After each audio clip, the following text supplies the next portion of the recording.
Udah kelihatan ya? Aman, Mbak, aman. Oke. Oke, nah, jadi saya nggak perlu masuk lagi ke sini gitu ya, karena tadi udah dijelasin sama Mbak Lita juga. Jadi saya tuh lulus dari FTUI, Industrial Engineering di tahun 2012, jadi angkatan 2008. Mungkin di sini juga udah jauh sama angkatan saya gitu ya, udah agak-agak tua banget nih Mbak-mbak gitu kan. Tapi nggak apa-apa. Nah, apa namanya, dari 2012 sampai 2020 sekarang, saya most likely experience di HR, jadi mungkin udah mulai banyak juga anak-anak teknik yang masuk ke HR karena memang basically HR juga butuh sort of teman-teman yang apa namanya ya, yang punya background sebagai engineers, karena kita juga udah mulai ngelihat gitu bahwa apa yang namanya human touch itu butuh juga dari sisi engineer touch gitu, dari sisi hitung-hitungan, dari sisi gimana sebenarnya kita membuat suatu efektif dan efisien dan sebagainya. Makanya waktu saya lulus, saya tuh tertarik banget sama dunia HR gitu.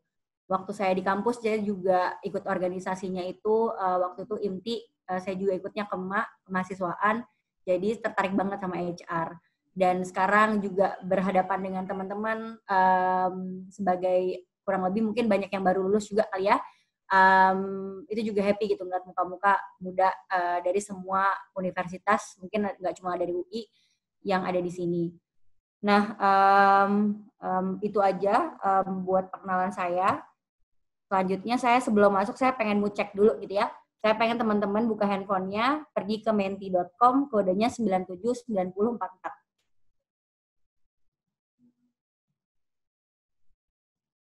Pertanyaannya, kamu udah mandi belum hari ini? Saya pengen tahu dulu nih, saya ngomong sama orang yang udah mandi apa belum gitu.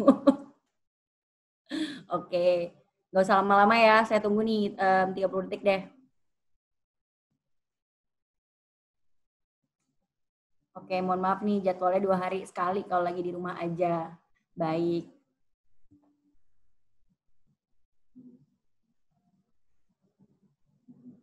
Biar saya mau make sure teman-teman ini gitu ya, udah on apa belum, jangan-jangan masih di kasur, masih ulet-ulet gitu kan, masih ini yang nggak pasang video kan nggak ketahuan. Oke, ini kelihatan proporsinya alhamdulillah ya kan, rata-rata ya 30% udah, 30% doang yang belum mandi. Oke, baiklah. Kita masuk ke questions kedua ya. Questions kedua adalah, sekarang kamu kategori yang mana? Kamu tuh masih muda, aku masih kuliah tahun ke-1 sampai 3. Sekarang udah agak senior sih, kuliah tahun terakhir atau baru aja lulus. Udah agak tua nih, lulus 1 sampai 2 tahun yang lalu. Kalau lebih dari 2 tahun, ya udah ikhlasin aja.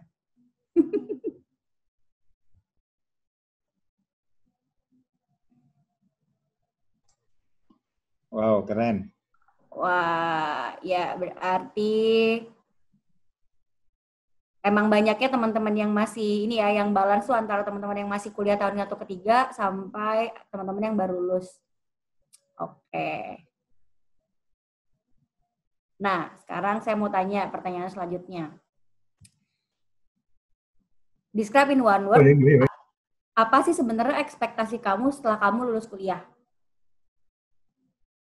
Sebenarnya kamu tuh saat kamu lulus kuliah tuh kamu melihat diri kamu tuh seperti apa? Kerja, oke. S2, good. Kita tunggu ya, yang ini agak-agak menarik, biar menarik nih, biar ketahuan ekspektasinya sebenarnya saat kita lulus tuh apa sih gitu.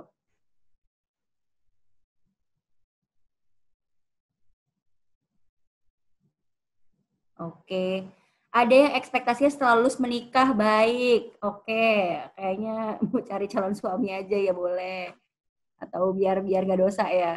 Terus lanjut S2, sukses, bisnis, setelah lulus kuliah bahagia. Waduh.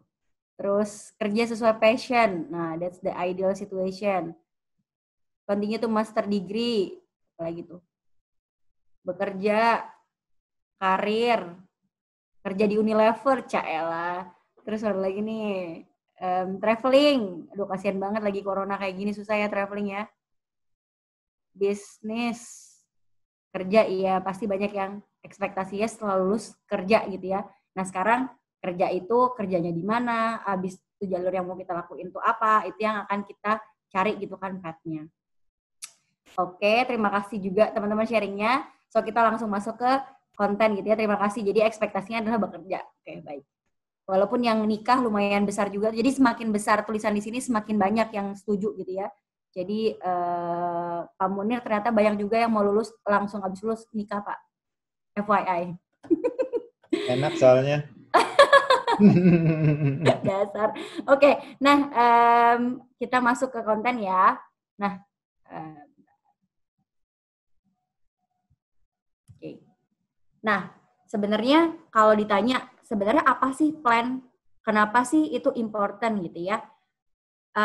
Imagine kita itu dalam suatu perjalanan gitu ya, dalam suatu kita mau liburan gitu. Beda nggak sih antara liburan yang kita itu udah bikin setting schedule-nya, hari ini mau kemana, misalnya kita liburan, let's say kemana, ke Bali 3 hari gitu. Beda kan antara kita udah jelas hari pertama kita mau kemana, destinasinya apa aja, sama hari pertama, hari kedua, hari ketiga, sama yang ya udah deh lihat nanti aja, kita pokoknya 3 hari ke Bali kita pikirin aja ntar mau ngapain gitu. Teman-teman pasti ngerasakan bedanya gimana gitu ya. Bedanya adalah di saat kita udah well plan, kita bisa menentukan jalan tersingkat yang bisa makin banyak kita destinasi yang bisa kita dapatkan, kita bisa menentukan destinasi-destinasi yang pasti wajib kita lakukan, kita tahu kita harus bangun jam berapa untuk bisa mendapatkan beberapa destinasi yang kita inginkan, kita tahu kita harus pulang jam berapa sehingga kita bisa makan malam di suatu tempat yang kita pengenin gitu ya. Jadi that's different saat kita punya plan atau enggak. Saya tahu kadang-kadang kalau misalnya teman-teman masih muda gitu, kadang-kadang kayak YOLO, you only live once gitu. Udahlah nggak usah terlalu mikirin, kita pikirin aja ntar dan sebagainya. Dan akhirnya lupa pada saat kuliah sibuknya misalnya asal masuk aja terus nggak terlalu fokus sebenarnya lulus mau apa. Padahal sebenarnya dunia itu baru kebuka, dunia itu benar-benar baru ada dalam kehidupan kita itu di saat kita lulus. Wow, gue mau ngapain ya? Kok nyari kerja susah banget ya? Aduh lagi corona ya. Banyak perusahaan-perusahaan yang mungkin lagi nggak rekrut gitu atau dan sebagainya gitu ya. Nah, disitulah plan itu bermain gitu. Di saat kita udah jelas bahwa oke, saya lulus saya pengen bekerja di perusahaan FMCG. Saya lulus saya pengen saya punya experience tadi kemahasiswaan. Saya punya experience terkait dengan people development. Saya pengen HR walaupun saya orang engineer tapi saya pengen ke HR. Atau saya kayak tertarik jualan, saya tertarik sama sales, saya tertarik marketing, atau saya mau ideal, saya lulusan dari teknik mesin, saya pengen masuk FMCG, masuk ke dalam manufacturing gitu. Misalnya seperti Mbak Ara gitu kan, Mbak Ara juga lulusan dari teknik, terus beliau bekerja sebagai supply chain yang sekarang contribute di antara manufacturing atau juga di end-to-end value chain gitu ya, supply management. Nah, disitulah that's why saya pengen ingetin lagi bahwa plan important dalam segala aspek. Karir is one, tapi semua hal saat teman-teman punya plan, teman-teman lebih bisa adjust terhadap apapun yang nanti terjadi. Nah, sekarang kita ngomong kalau karir gitu ya. Saya coba reflekin apa yang biasanya Unilever gunakan gitu ya dalam mengurutkan karir gitu atau dalam memplan karirnya. Kita sebut yang namanya individual development plan. Jadi, apa sih individual development plan? Kisi-kisinya nih ada 3. Yaitu yang pertama adalah yang namanya individual development plan itu harus capture aspirations teman-teman. Dan juga berdasarkan self-assessment, kita tuh sebenarnya sukanya apa, capability-nya bisa di mana, strong-nya di mana, saya tuh tipikal orang seperti apa, saya cocok di perusahaan bekerja seperti apa, perusahaan yang bergerak di bidang apa, dan sebagainya. Yang kedua adalah reflections on where you are and where you want to be. Nah, di saat kita bilang, oke, saya mau jadi CEO. Oke, sekarang saya mau jadi CEO. Oke, sekarang saya tuh capability-nya apa? Oke, saya suka bikin bisnis. Oke, saya bisa bikin suatu brand baru apa gimana gitu ya. Terus teman-teman punya capability itu. Oke, berarti yang namanya untuk menjadi CEO dalam abis lulus itu bisa kejadian. Nah, tapi kalau misalnya reflect, saya mau jadi CEO dalam perusahaan yang besar gitu ya, abis lulus. Nah, itu kan agak-agak susah gitu. Reflection, sekarang capability saya baru lulus 1-2 tahun. Saya baru punya experience 1, 2, 3. Sehingga untuk jadi CEO itu saya coba lihat deh, eksperimennya beberapa CEO yang di luar sana, mereka tuh eksperimennya apa sih? Mereka menjalani apa aja sih? Nah, sehingga kita tahu where we are. Jadi kita jalan mau dari Jakarta mau ke Surabaya, sekarang tuh lagi ada di mana sih? Kita udah di Bandung, atau even kita masih di Serang gitu, masih di belakang gitu. Jadi kita tahu. Nah, yang ketiga adalah plan di mana evolves dan juga change berdasarkan dengan teman-teman juga progressing. Jadi yang namanya individual development plan itu tuh tidak bentuknya bukan 100% harus kayak gitu, tapi itu juga adjustable sesuai dengan situations teman-teman sendiri gitu. Misalnya pas sudah lulus bilang mau bekerja, saya lulusan teknik mesin, saya mau bekerja sebagai manufacturer di FMCG, apalagi saya Unilever gitu. Ternyata, aduh Unilever saya nggak keterima lagi. Akhirnya saya ikutan MT Bank gitu. Tiba-tiba saya kerja di bank, manajemen trainee. Mau nggak mau ikut. Nah, terus habis itu kita ngerasain di bank, oh ternyata enak juga ya. Akhirnya jalan. Akhirnya petnya jadi kerja, jadi bankir gitu.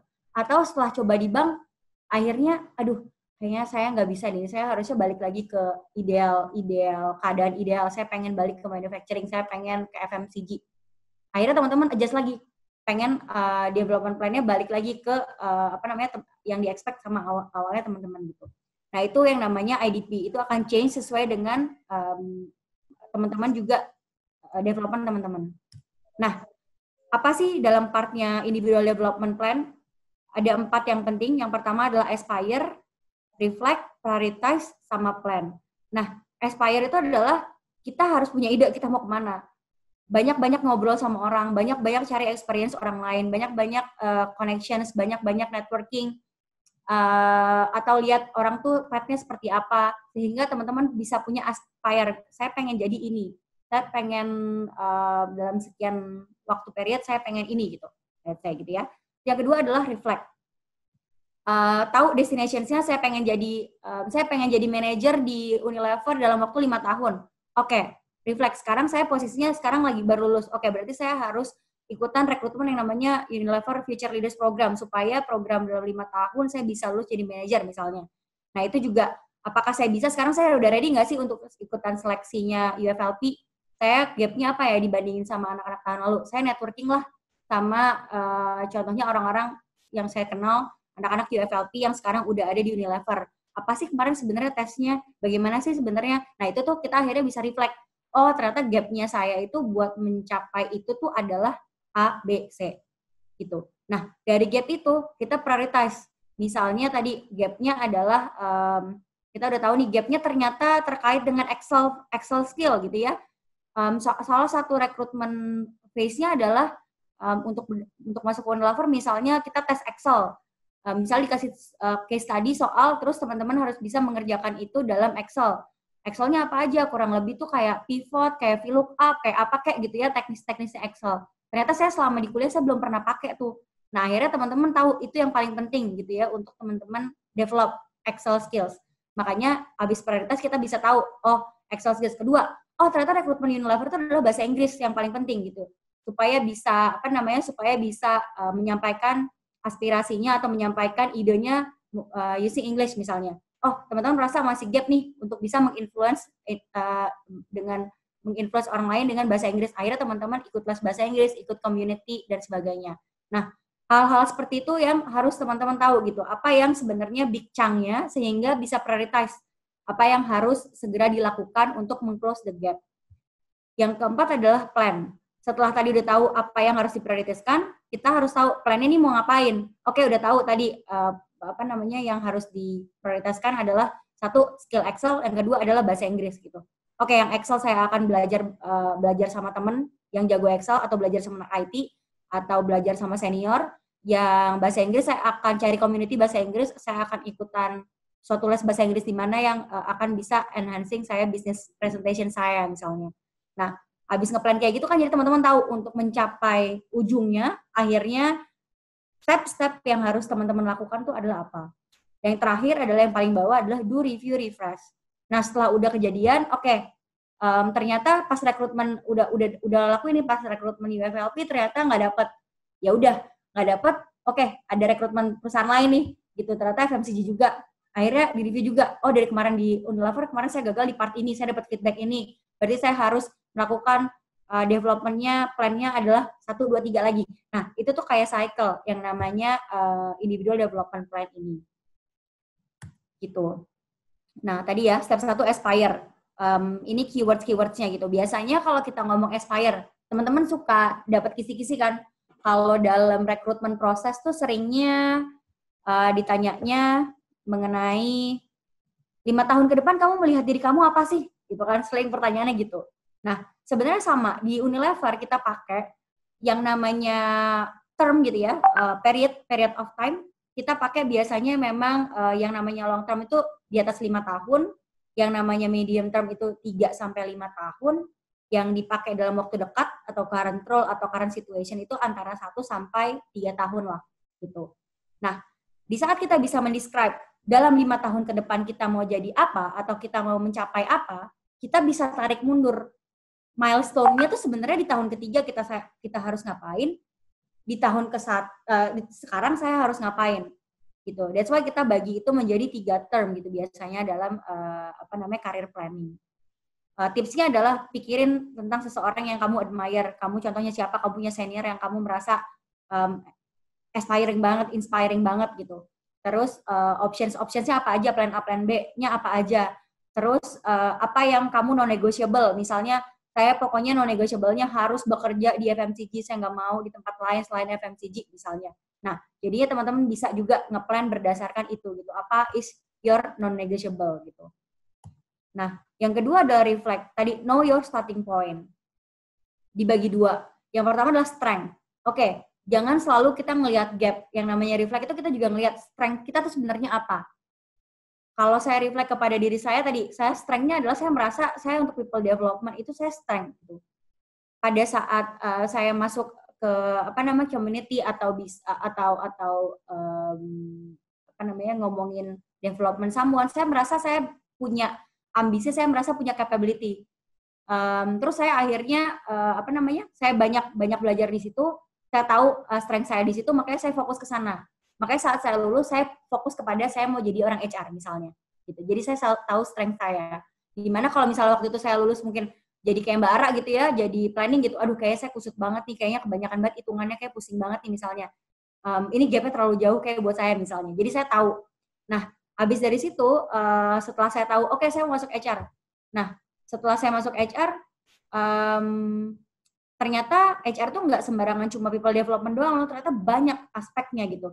Akhirnya saya melihat, oke, saya harus tahu theoretical HR gitu. Akhirnya saya ngambil S2 waktu itu. Saya makanya fokus kepada development opportunity saya adalah saya harus tahu theoretical mengenai HR itu apa, salah satunya gitu. Jadi saat kamu tahu kamu tuh strength-nya di mana dan kamu tahu jalannya kemana, kamu tahu apa gap-nya untuk bisa unleashing potensial kita tadi, unleashing our strength tadi. Kalau kita di Unilever tuh kita selalu sering banget gitu bilang play with your strength. Karena kadang-kadang kalau kita terlalu fokus kepada our gap atau apa yang kita nggak bisa, kita jadinya stres. Kemudian kita fokus kepada apa yang kita bisa dan kita kuatkan apa yang kita bisa. Gitu. Nah, yang ketiga adalah prioritize. Focus to small numbers with high impact. Tadi skill 1, skill 2, oke. Habis dapat fokusnya apa? Tadi udah jelas ya. Skillnya apa yang mau harus kita segera catch up gitu untuk leverage the gap. Dan akhirnya plan. Setelah kita ngomong setelah kita ngomong plannya, skillnya adalah 1, 2, 3 tadi, akhirnya kita ngedefine tuh kalau konsepnya di Unilever gitu ya, konsepnya di bekerja gitu biasanya most likely gitu ya, development self. Misalnya kita bilang tadi skills-nya adalah skills-nya tadi bahasa Inggris, yang gampang aja deh saya sambilnya gitu ya. Skills-nya bahasa Inggris. Saya pakai job based assignment-nya, misalnya konteksnya adalah saya baru mau lulus nih ya, saya baru mau kerja. Job based assignment-nya kalau bahasa Inggris tadi skills-nya adalah saya coba langsung ikutan les bahasa Inggris di mana gitu, yang fokusnya kepada business English supaya bisa influencing English gitu. Kalau dalam pekerjaan misalnya bahasa Inggris, saya maunya role-nya yang ada exposure sama bule. Misalnya saya pengennya dapat role yang ada hubungan sama global, sehingga dalam pekerjaan sehari-hari bahasa Inggris saya juga bisa terasah gitu misalnya. Yang kedua adalah relationship to leverage. Oke, untuk menambah skills bahasa Inggris saya harus punya banyak relationship nih.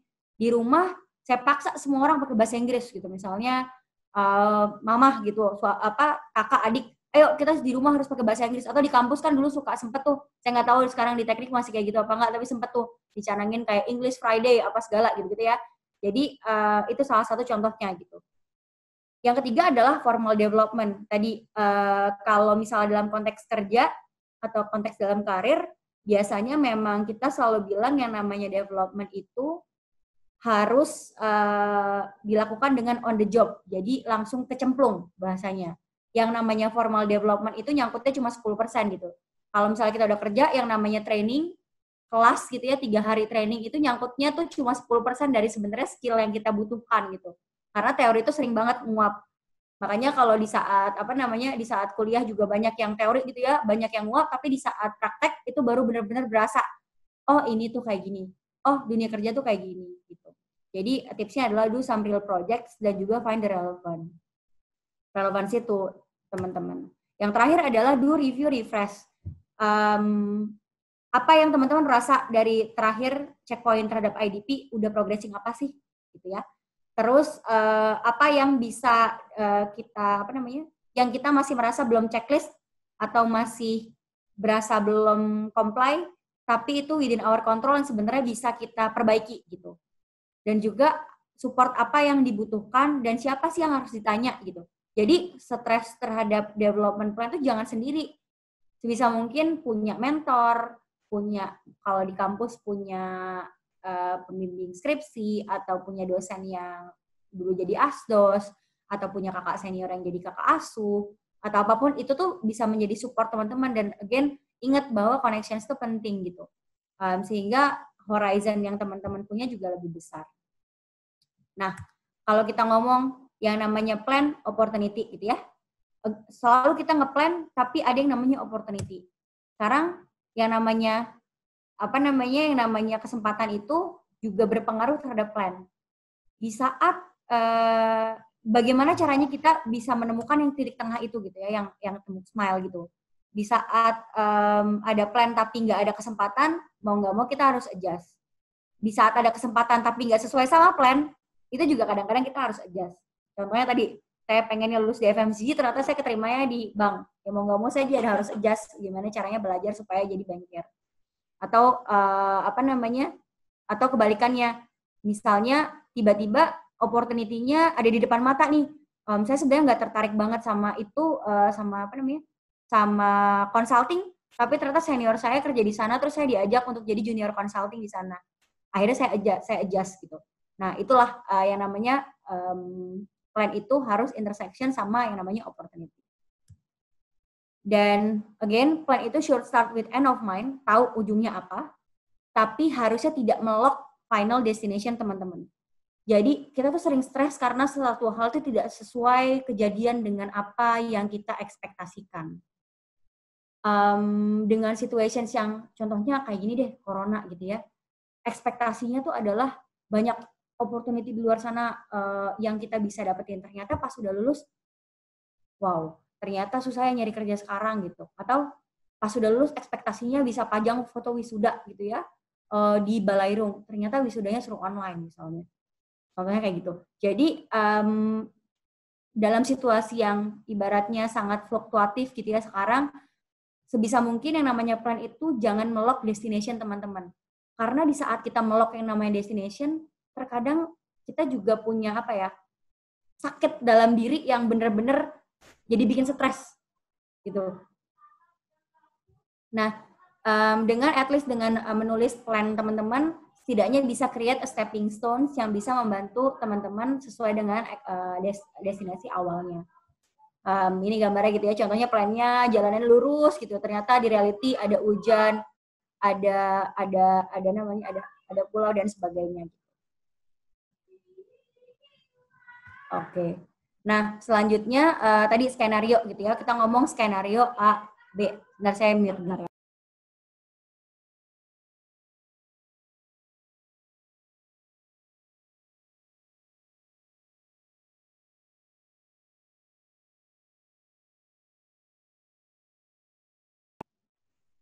Halo, sorry sebelah sana meeting juga jadi ini suaranya masuk. Nah, skenario gitu ya. Jadi kita ngomong live skenario. Kita lihat di sini ada dots-dots gitu. Kita ngomong ada beberapa jalan, ada beberapa ujung gitu.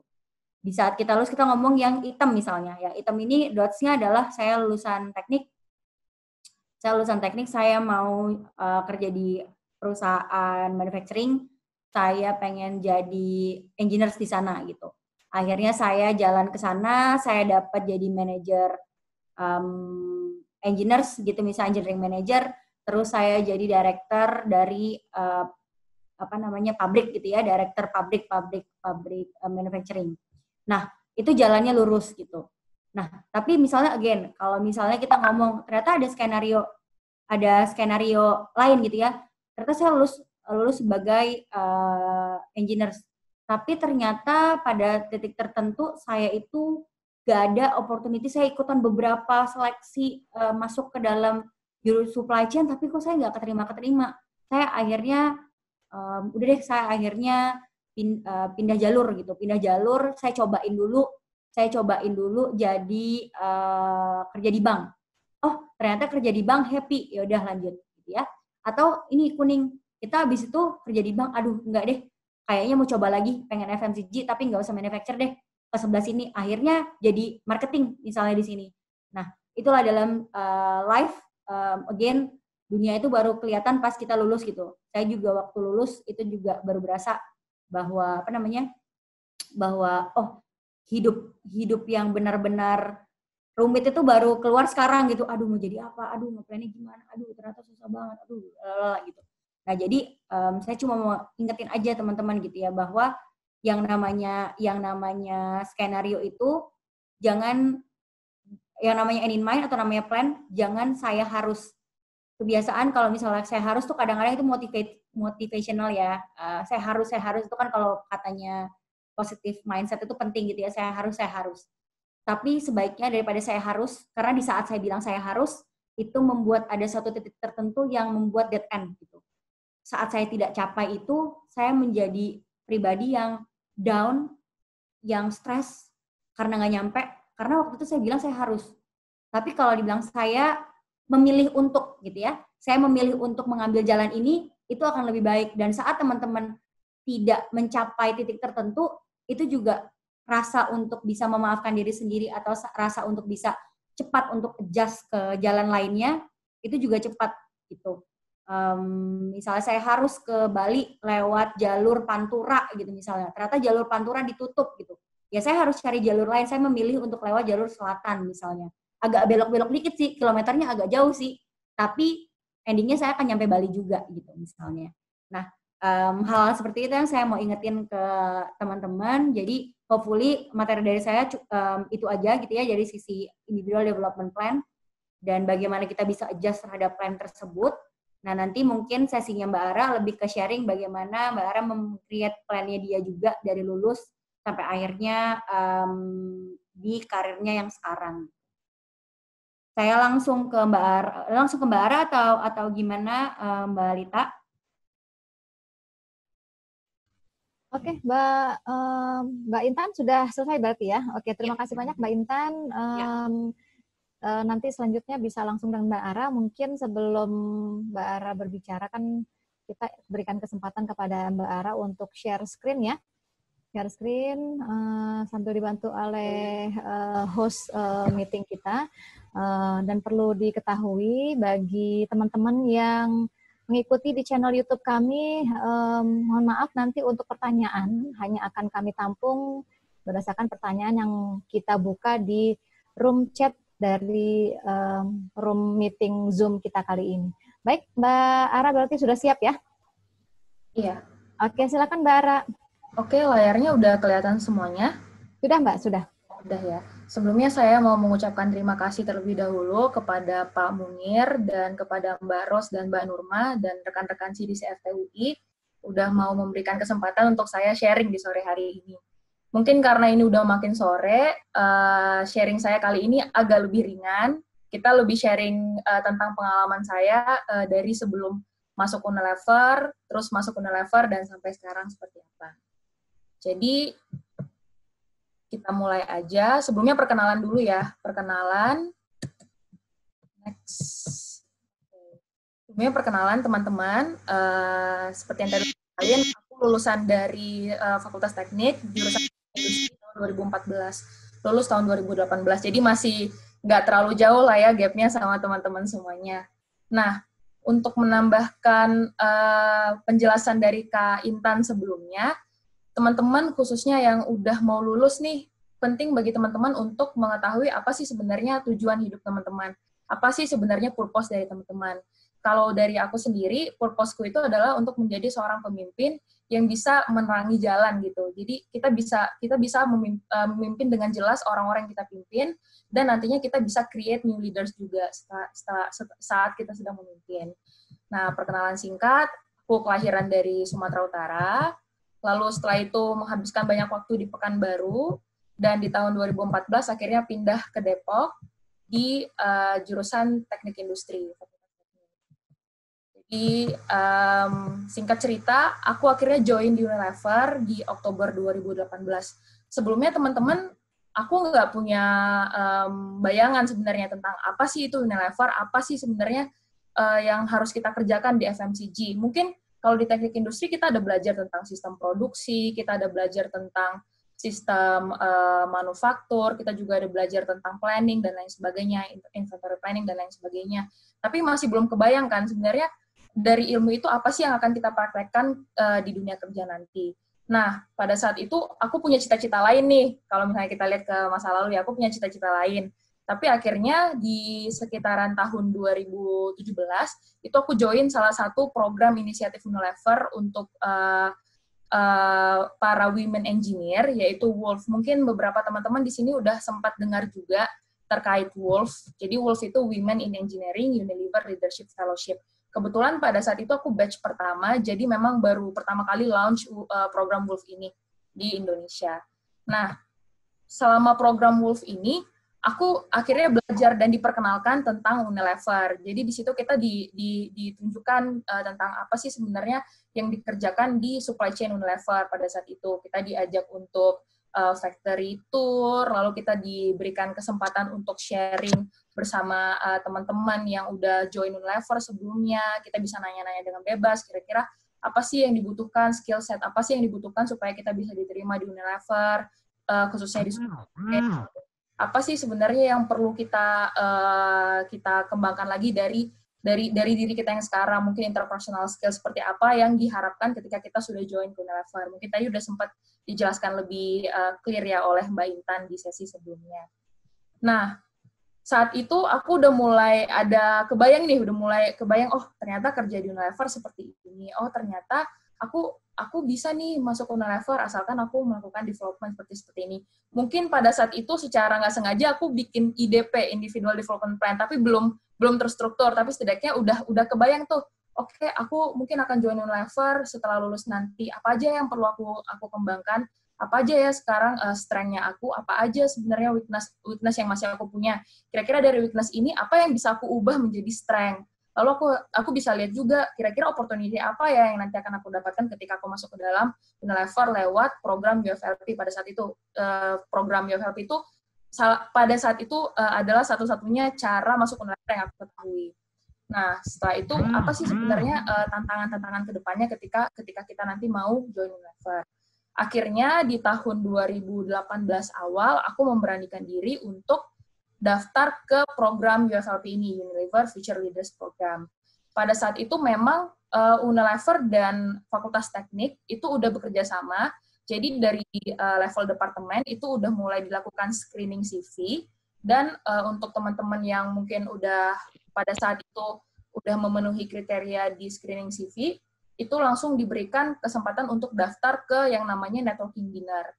Nah, di networking dinner ini sebenarnya casual talks gitu, jadi kita ngobrol-ngobrol dengan rekan-rekan yang udah ada di Unilever, manajer yang ada di Unilever, dan lain sebagainya. Tapi sistemnya itu seperti sambil makan-makan. Tapi makan-makannya makan-makan yang agak serius sebenarnya, karena masih ada pertanyaan-pertanyaan yang kayaknya pas dijawab harus mikir. Mungkin teman-teman kalau lagi makan kan ya udah makan aja. Tapi kalau pada saat networking dinner ini usahakan, misalnya nanti ada nih networking dinner atau networking lunch, usahakan teman-teman tetap dalam keadaan fokus, karena bisa jadi nanti tiba-tiba ada pertanyaan, oh iya, saya harus jawab seperti ini. Kayak gitu. Akhirnya, dari networking dinner itu, ini pada zaman aku ya, langsung masuk ke dalam yang namanya itu supply chain camp. Tapi untuk yang sekarang, setahuku sebelum networking dinner itu ada yang namanya GMAT test. Jadi ada tes-tes kayak, kalau dulu teman-teman sebelum masuk kuliah ada yang namanya TPA, jadi kira-kira seperti itu. Nah, akhirnya setelah lulus dari networking dinner itu, aku masuk ke dalam tahapan terakhir.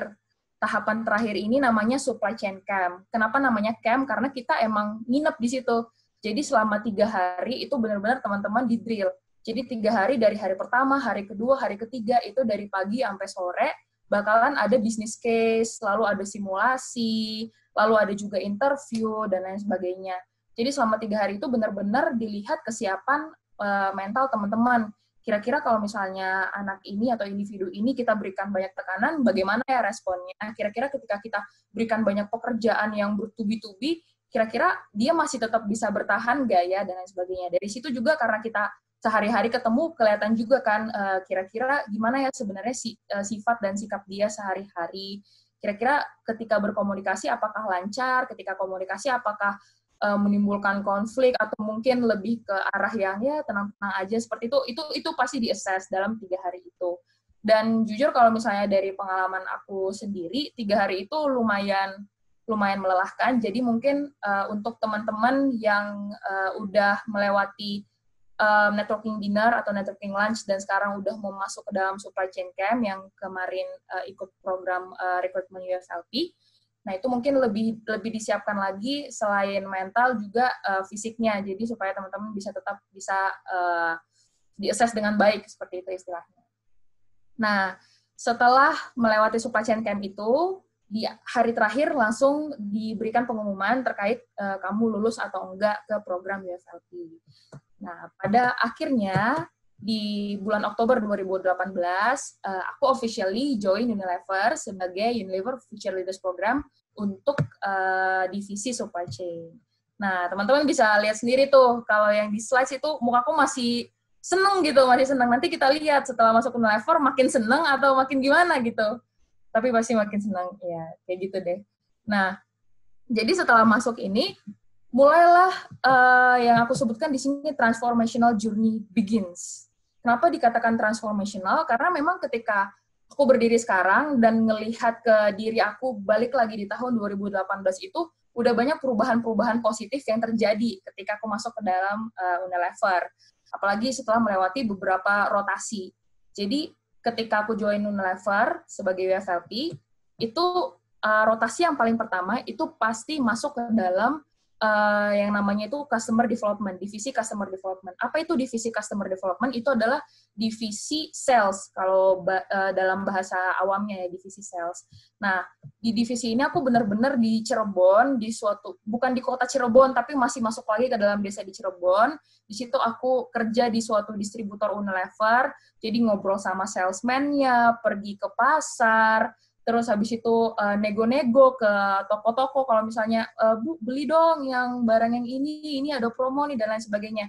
Jadi uniknya program ini adalah dia memberikan kita kesempatan untuk juga mengetahui apa sih sebenarnya yang terjadi di operasional jualan kita. Jadi kita tahu nih, ternyata ada banyak hal nih, ada banyak tantangan ketika kita mau menjual produk kita. Mungkin teman-teman sekarang merasa mudah gitu loh untuk mendapatkan produk-produk kita. Tapi sebelum teman-teman mendapatkan produk itu, ada banyak sekali negosiasi dan cara-cara untuk meyakinkan orang supaya mau membeli produk kita. Nah, itu selama 1 bulan. Setelah itu, aku lanjut ke role berikutnya, yaitu distribution planner. Di distribution planner ini, aku handle yang namanya DC-DC di luar Pulau Jawa. Jadi semua DC di luar Pulau Jawa, di mana aku handle untuk mengoptimalkan bagaimana kita bisa mendeliver service yang baik untuk semua customer-customer kita di luar Pulau Jawa pada saat itu. Nah, itu aku jalani selama sekitar 8-9 bulan. Lalu setelah itu, ini parts yang, ini menyenangkan sekali teman-teman kalau untuk yang di distribution planning ini. Tapi mungkin ada yang lebih menyenangkan lagi setelah itu, yaitu aku masuk ke dalam Project Factory Transformations di bulan Agustus 2019. Nah, di Factory Transformation Projects ini, aku masuk di pabrik es krim. Nah, teman-teman bisa bayangin kan kalau misalnya di pabrik es krim itu gimana ya, apakah bisa langsung ngambil es krim secara gratis dan lain sebagainya?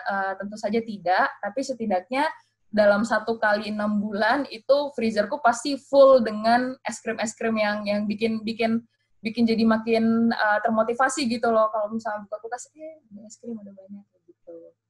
Nah, itu aku lakukan selama 8 bulan. Dan setelah di transformational projects ini, aku masuk ke dalam project yang sekarang ada.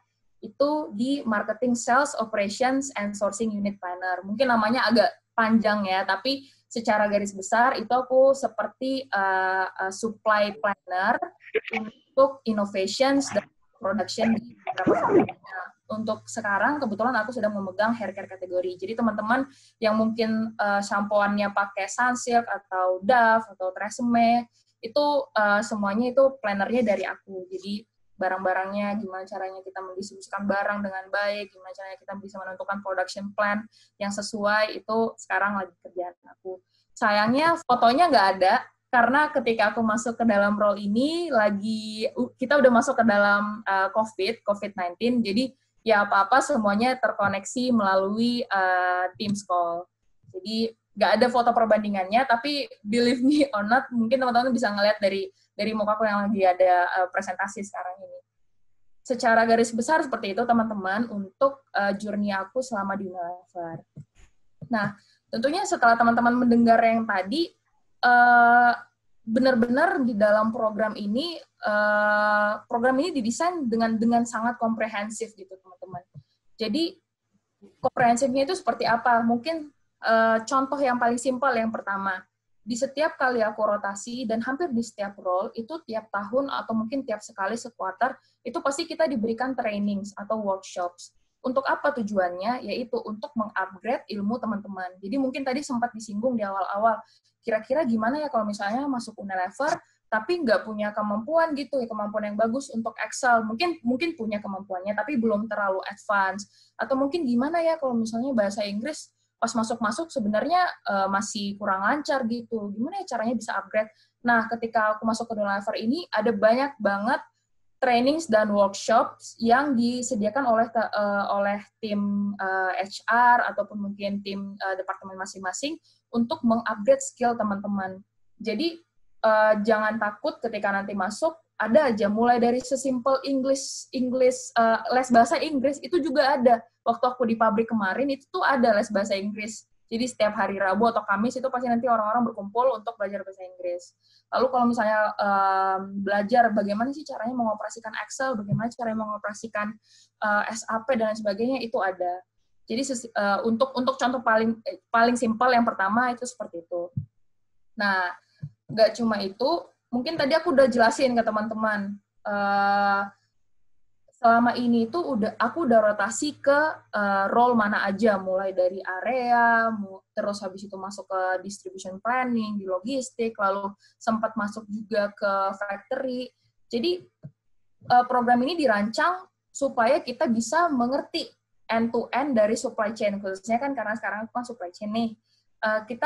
Program ini dirancang supaya kita bisa tahu nih, dari kita ngeplan barang dari belum ada sampai barangnya itu udah ada. Jadi sekitaran dari ujung ke ujung value chain itu kita bisa tahu apa aja sih proses yang terjadi, apa aja sih sebenarnya yang harus kita lakukan supaya lancar, apa aja sih sebenarnya, bahkan sebenarnya mungkin berbeda-beda. Bagaimana sih sebenarnya biasanya tipe-tipe orang yang ada di manufacturing, gimana sih sebenarnya tipe-tipe orang yang ada di planning dan lain sebagainya.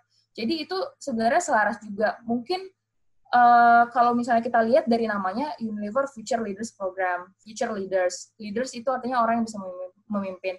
Tentunya ketika teman-teman sebelum bisa memimpin, teman-teman harus tahu sebenarnya apa sih yang mau kita pimpin. Jadi dengan program ini kita secara tidak langsung kita jadi mengenal nih kira-kira bagaimana ya supply chain itu, bagaimana sih supply chain tim-tim yang mungkin nanti ada kemungkinan akan kita pimpin di suatu hari nanti, seperti itu. contohnya nih yang paling berkesan sebenarnya itu ketika di pabrik es krim. Nah, teman-teman bisa bayangin, aku lulusan dari teknik industri, lalu cewek. Ketika masuk di pabrik es krim, aku harus melit suatu tim yang isinya ada sekitar 35-40 orang, isinya bapak-bapak semuanya.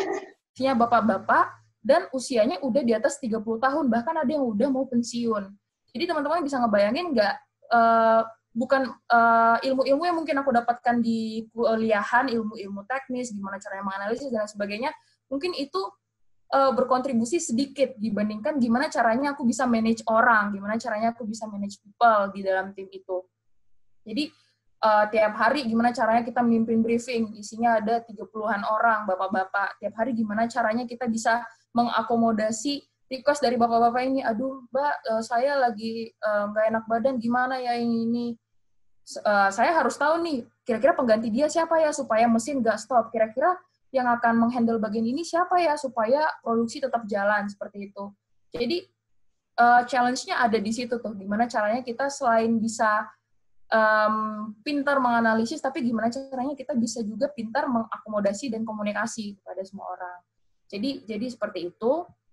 Lalu, selain itu, ini aku ada melampirkan foto bersama mentorku. Jadi, uniknya lagi di program ini adalah, teman-teman, mungkin tadi sempat disampaikan juga oleh Mbak Intan, kita bisa mencari semacam mentor. Mentor itu adalah orang-orang yang mungkin kita bisa look up to. Jadi kalau misalnya kita ada masalah atau kita punya kebingungan, kira-kira gimana ya cara saya mendevelop skill saya, gimana ya caranya supaya saya bisa lebih dekat ke target saya, itu caranya dengan ngobrol dengan mentor. Nah, dalam program ini diberikan supervision langsung dari mentor kita. Mentor kita juga dipilih, jadi dari tim HR juga memilihkan kita mentor-mentor dari senior leadership. Jadi dari situ kita bisa tahu nih, kalau dari kacamata kita yang sekarang itu gimana ya caranya kita, kalau dari kacamata kita sekarang kita bisa tahu nih, oh kita akan melihat masalah dari segi A. Tapi mungkin akan berbeda lagi ketika kita ngobrol ke orang lain atau mungkin orang yang lebih tinggi daripada kita. Jadi kita bisa tahu nih, oh ternyata kalau misalnya saya ngomong sama mentor, dia bilang kamu harus bisa melihat lebih dari helicopter view gitu. Terus habis itu, oh iya benar, ternyata nggak cuma A, saya harus lihat A, B, C, D, E untuk ngambil decision making. Seperti itu. Jadi serunya itu seperti itu sih. Jadi kita bisa bebas ngobrol dengan mentor kita tanpa ada rasa canggung atau mungkin rasa kayak ada penghalang nih. Enaknya seperti itu culture yang dibuat di sini. Dan yang terakhir mungkin tadi sempat dibacakan juga oleh Mbak Ros terkait sama executive leadership.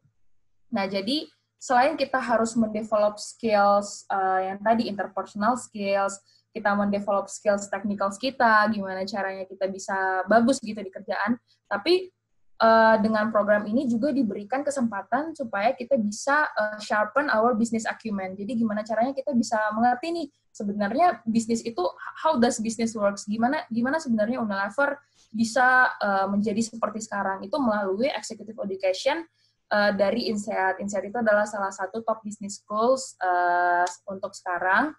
Dan untuk belajar ini, jadi selain bekerja, kita juga dituntut untuk belajar gitu teman-teman. Jadi kayak balik ke kuliah lagi. Jadi setiap 4 bulan atau setiap 6 bulan itu kita pasti nanti akan ada either online course atau mungkin seperti kelas face to face tapi full day gitu selama 2 atau 3 hari. Jadi di situ kita benar-benar bahas business case, kita benar-benar bahas gimana ya kalau misalnya terjadi seperti ini, kayak kita dikasih suatu kasus terus kita simulasikan gimana caranya problem solving-nya seperti itu. Nah, ini kan yang aku ceritain ini agak kayaknya aduh gimana nih masuk ke dalam program ini, kayaknya penuh dengan pressure, kayaknya penuh dengan banyak hal, banyak tantangan, penuh dengan aduh gimana ya caranya, kayaknya deg-degan deh kalau misalnya ngomong sama orang banyak seperti itu. Nah, tenang aja teman-teman, ini memang komprehensif, tapi ada segi positifnya juga dari Unilever. Ini Unilever secara umumnya. Itu sangat fun ketika sama seperti yang aku tunjukkan di slides ini. Yang pertama adalah kita itu punya culture untuk kolaborasi. Jadi teman-teman nggak akan kerja sendiri. Dan ini juga perlu untuk teman-teman aplikasikan di kehidupan kuliah gitu. kadang-kadang waktu di kuliah mungkin ada beberapa, tapi kolaborasinya itu kolaborasi yang positif ya, bukan berarti kalau misalnya kayak lagi ujian berkolaborasi mengerjakan ujian, bukan. Tapi kalau misalnya lagi mengerjakan tugas, mungkin teman-teman berkolaborasi dengan cara memberikan kontribusi kepada grup kelompoknya. Mungkin kalau misalnya yang sekarang aku nggak tahu deh, kalau misalnya lagi online kelas kayak gini mungkin tetap bisa bagi-bagi tugas, tapi setidaknya teman-teman bertanggung jawab terhadap tugas yang diberikan dari kelompok. Nah, cara-cara seperti itu sebenarnya yang harus kita pupuk dari sekarang, karena ketika teman-teman masuk Unilever, culture kolaborasi itu sangat kental gitu. Kita benar-benar harus bisa memberikan kontribusi kita sebaik mungkin gitu, sebaik mungkin, karena kadang ada kecenderungan kita melihat orang lain juga bisa lebih baik, jadi secara nggak langsung juga bertambah tinggi gitu keinginan kita untuk berkolaborasi. Tapi di samping kolaborasi, yang aku senangnya lagi adalah kita itu punya yang namanya culture of friendship. Jadi semua itu bisa kita anggap sebagai teman. Kalau misalnya di luar pekerjaan, semua itu sebagai teman, nggak ada yang namanya, oh dia lebih tinggi daripada gue, atau gue lebih rendah daripada dia, dia lebih rendah daripada gue, jadi kita ada juga jarak deh, kayak gitu. Nggak ada. Ketika kita masuk Unilever itu semuanya sama, semuanya bisa berteman, semuanya bisa bergaul. Kita kalau mau ngomong sesuatu ya bisa langsung gitu loh, tanpa ada perasaan sungkan dan lain sebagainya. Jadi dua hal ini yang membuat yang tadi program yang berat dan komprehensif itu terasa lebih ringan. Menjadi terasa lebih ringan karena ketika kita punya masalah, kita bisa langsung ngomong ke orang, aduh Pak atau Bu, sepertinya saya ada kendala nih di sini, kira-kira saya bisa nggak ya minta bantuan Bapak Ibu? Itu pasti nanti kita akan dibantu, karena semuanya itu merasa bahwa ya kita kerja bareng-bareng gitu, kita berkolaborasi, kamu sukses, saya juga sukses, seperti itu. Dan yang tadi friendship, kita tidak ada sungkan-sungkannya, tapi tetap menjunjung tinggi sopan santunnya. Nah, setelah itu ada lagi nih yang menyenangkan, karena di Unilever itu ada banyak sekali event-event yang menarik. Contohnya seperti ini nih. Kita ada ngedance bareng gitu ketika ada annual conference. Jadi di situ kita bener-bener gabung tuh dalam satu frame ini tuh semua level golongan pekerjaan itu ada di situ. Dan kita bareng-bareng kita bareng-bareng latihan dance, kita bareng-bareng tampil, dan kita have fun bareng-bareng kayak gitu. Tanpa ada canggung yang seperti tadi aku katakan. Nah, selain refreshing events ini, ada satu hal lagi yang unik ketika masuk di kantor. Mungkin teman-teman ketika udah stres banget, aduh mumet banget nih, pekerjaan banyak banget, kira-kira gimana ya cara refreshing dan lain sebagainya. Tahun lalu ketika sebelum ada COVID itu lumayan sering sih kayak artis diundang datang ke Unilever. Jadi di situ kita ya sambil nyanyi bareng sama teman-teman, lagi kerja tiba-tiba di bawah ada suara-suara nih, ternyata ada artis yang datang, kita nyanyi bareng. Nah, kita biasa turun tuh, terus habis itu refreshing 30 menit, 40 menit, terus naik lagi ke atas, meeting, kerjain tugas. Jadi benar-benar dituntut untuk bisa agile sih. Jadi teman-teman harus tahu ketika teman-teman itu udah di dalam titik paling mumet, udah mau ini pekerjaan, harus cari refreshing. Nah, di situ juga disediakan. Kalau di Unilever dulu sih sebelum COVID. Kalau sekarang juga sih kita tetap maintain well-being, karena memang well-being itu yang paling utama. Jadi gimana caranya teman-teman bisa tetap sehat secara jasmani, tapi juga secara mental teman-teman tetap refresh gitu. Jadi jangan sampai penat, jangan sampai mumet gitu. Mungkin teman-teman yang sekarang lagi kuliah dari rumah, bisa juga tuh jadi refleksi juga. Kalau misalnya udah terlalu mumet nih, kegiatannya udah terlalu banyak kuliahnya, jangan lupa untuk take a break, terus habis itu ya refreshing lah, jangan sampai kita demotivasi seperti itu. Nah, dan juga jalan-jalan bareng sama teman-teman supaya refreshing. Jadi mungkin kalau misalnya di pekerjaan mungkin kita memang intens gitu ya, banyak yang harus dikerjain, terus kadang ya nggak memungkinkan, pasti ada konflik KPI, konflik of interest dan lain sebagainya. Tapi ketika kita di luar kantor, balik lagi yang tadi, karena kita merasa kita teman satu sama lain, ya kita fun-fun aja, nggak ada no offense gitu kalau misalnya pernah ada konflik dan lain sebagainya. Culture ini yang paling menguatkan sih sebenarnya ketika masuk ke dalam Unilever. Dan yang terakhir juga, ini simple banget sih. Jadi kalau sharing dari aku sih, ketika masuk, ketika udah di Unilever, hal yang paling aku nanti-nantikan itu sebenarnya makan siang. Bukan karena lapar, bukan karena pengen makan atau minum, tapi emang karena di saat makan siang itu adalah saat dimana kita bisa benar-benar ngobrol gitu sama teman-teman, kita bisa membangun relasi, kita bisa ya curhat-curhat sedikit sama teman-teman, dan ya lumayan lah untuk saling kayak sharing, misalnya ada kendala sesuatu, aduh nggak bisa nih pekerjaan gue yang ini nih, nanti di meja lunch itu kita pasti kayak bantuin dong ini nggak bisa gitu. Jadi seperti itu sih teman-teman, kalau misalnya aku sharing nggak terlalu panjang sharingnya untuk hari ini, karena lebih ke sharing gimana sih pengalaman ketika masuk Unilever. Tentunya di samping yang aku sharing-sharing ini ada lebih banyak lagi pengalaman. Jadi mungkin ada pengalaman-pengalaman yang pahit juga, ada mungkin pengalaman-pengalaman yang mungkin sempat bikin ya mungkin lelah gitu ya kalau misalnya kata orang-orang, apalagi baru fresh graduate ketika masuk Unilever. Tapi setidaknya lelah itu pada akhirnya nanti terbayarkan karena kita tahu bahwa banyak orang yang akan support kita. Seperti itu teman-teman. Nah, mungkin kita udah mau